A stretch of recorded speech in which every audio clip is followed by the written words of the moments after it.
Mr. Kent. Joe Kent, 5111 Flamingo. I would ask that someone from prevailing side of the MLGW illegal rate increase votes, item number 39, vote from last meeting, and someone on the prevailing side of the illegal MLGW FY24 item 40 budget vote to do the right thing and move to reconsider each of these items as they were both passed on a MLGW FY24 budget that was not published for public review to allow for adequate budget noticing under state law. Additionally, a City Council FOI dating back to 11/9/23 and almost 1 month prior to the illegal final council votes were not answered with the MLGW FY24 budget document. So I put an FOIA in on all those, and y'all ignored them. All while the City Council was considering the FY24 budget in committee. In public City Council remarks, it was arrogantly asserted that the public did not have any business raising questions about the $2 billion industrial engineering firm in MLGW. This council person dismissed and ignored the fact that MLGW is a publicly owned utility. These remarks occurred at the same time MLGW and the City Council conspired to conceal the MLGW FY24 budget from the public. This arrogance provides an exhibit of a culture that drives civically reckless public behavior and disregards and dismisses the public at large. So that's one thing. 19 and 20 on today's agenda. MLGW refused to provide the actual contracts via FOIA. And I believe, Mr. Chairman, the Brooks people, I'm not speaking for them, were in agreement with you that they would like a seat at the table to negotiate and be a part of an agreement. And that is an agreement that does not exist today, that was not publicly noticed, so it doesn't even exist. So thank you very much. Thank you, Mr. Kent. Our minutes have been moved by Vice Chair Smiley, seconded by Councilman Warren.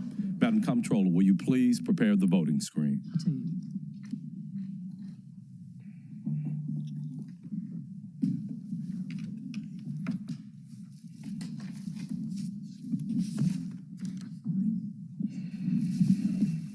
Carlisle, yes. Colbat, yes. Ford, yes. Johnson, yes. Logan, yes. Morgan, yes. Robinson, yes. Vice Chairman Smiley, yes. Swearingen Washington, yes. Warren, yes. Chairman Jones, yes. That item passed and our minutes have been approved. Good evening. Good Glenda evening. Hicks, 3090 Woodthrush Drive, 21st Century Memphis or Bust. Thank you all. As we come to the end of a most challenging, frustrating, and financially abusive year regarding Memphis Light, Gas, and Water Services, I ask each of you to give serious weight to your continued approval of millions of dollars regarding light, gas, and water. You unanimously say yes to continue, and then with that, you're continuously strapping already overstressed citizens, ones who live paycheck to paycheck.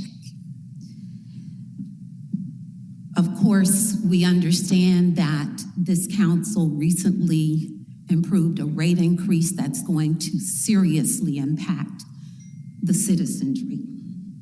Per Doug McGowan's own statement to Fox 13 on September 20th, this situation that has caused delayed bills is now he's saying won't be remedied until the end of 24. So you've got people yet coming in to a situation where they have yet to receive corrected bills and meters are yet malfunctioning.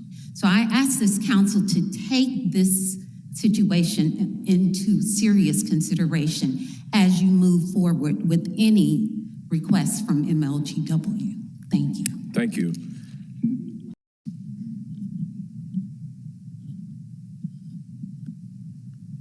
Pamela Moses, 2383 Jackson Avenue, 38108. MLGW charged me $143 because I called in a gas leak. They said it was a false gas leak. It wasn't. It was a broken thermostat that cost us almost $500 to fix. I got the receipt from National Economy Plumbers to prove it. If you don't believe me, I'm a single parent on a fixed income. MLGW refuses to give me a courtesy credit, but yet they've entered into a binding agreement of fraud with Honeywell. And just like I know what product liability is. If you don't, Commissioner Smiley, you're an attorney. Product liability claims can be based on negligence, strict liability, breach of warranty, fitness. This typically depends on the jurisdiction which the claim is based. So due to the fact that there is product liability law, if you give them another dime, I'm going to report each one of you to the federal government, because all of those things that they say they need money for, they're under warranty. So therefore, they should be filing a claim with Honeywell or whoever it is in which guaranteed that warranty. Now, you can correct me if I'm wrong. If you vote on it, that's up to you. I will say this: what does it profit a man to gain the world and lose his soul? Y'all keep cutting all these deals. They won't even give me $143 credit. You gave me your word, Mr. McGowan, the last time I was here. You would talk to me about my community and the things that it needs, but you refuse to do that.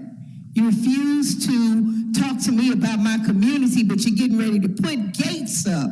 Well, just like Trump might not be able to run for office, some of y'all gonna be joining him in federal.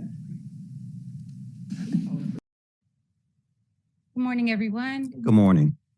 Dr. Ray Bauer, 2000 North Parkway, co-founder of the MLGW advocacy group, 21st Century Memphis or Bust. I'm here to voice support of the initiative being taken by Black Millennials for Flint, Memphis, Get the Lead Out, and Protect Our Aquifer to safely remove and replace all lead service lines. The faster this happens, the better this will be for our entire community. Residential water rates have increased 49% since 2016. But if what that has raised, plus what the federal government and our city has added toward this project is not enough to expedite this project, perhaps we need to eliminate the regressive water rate structures for commercial and industrial customers to do so. Light, gas, and water is owned by the residential ratepayers. Leadership must prioritize the service we receive, and that includes safe water lines for everyone in the community. On a side note, members are still notifying us of various billing issues, like the customer just presented, caused by the smart meters. Is there a timeline for when they will be fixed? And lastly, I'd like to ask who at MLGW is overseeing the 3 tree trimming contractors.